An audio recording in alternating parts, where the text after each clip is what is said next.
My question pertains to your argument about racism in the Democratic Party historically. Could you provide context within the last 10 years for racist policies enacted by Democrats if it's true that their historical behavior influences what they do now? And I'd appreciate if you could speak specifically to repealing provisions of the Voting Rights Act in red states like North Carolina. The question is about racism today and these arguments about voter ID laws in North Carolina.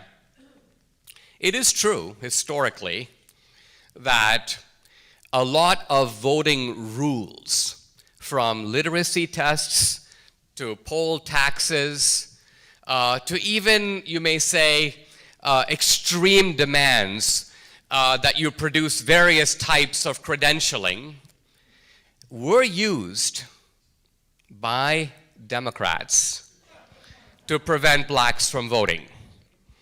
And this was done for 75 years.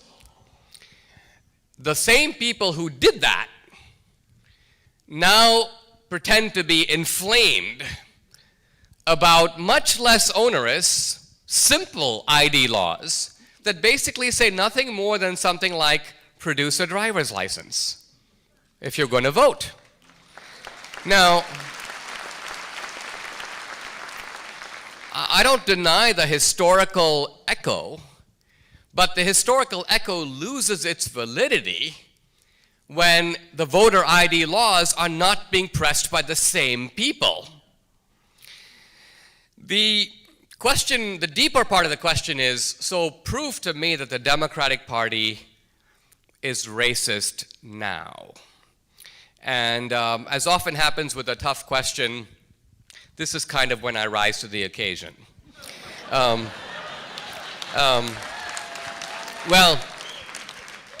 let me just say this. If one goes today to the Democratic-controlled inner city, and we're talking here about some 24 cities entirely dominated by the Democratic Party, there's not a Republican in sight.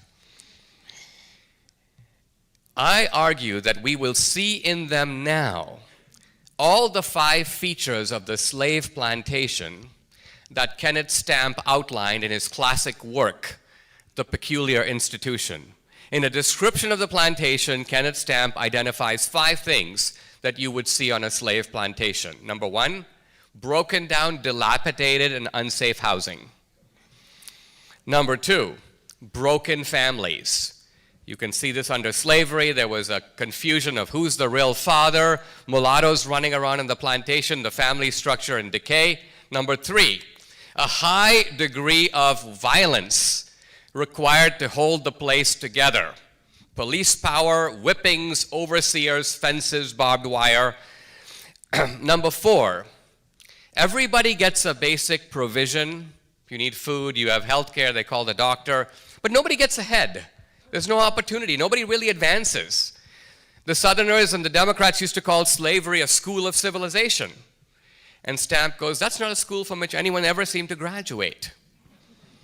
And finally, nihilism and despair.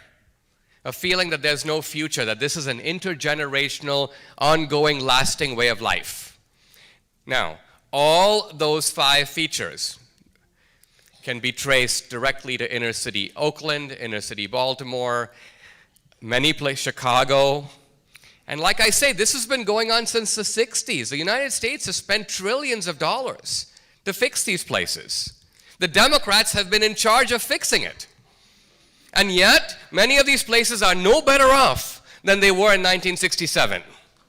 Think about that.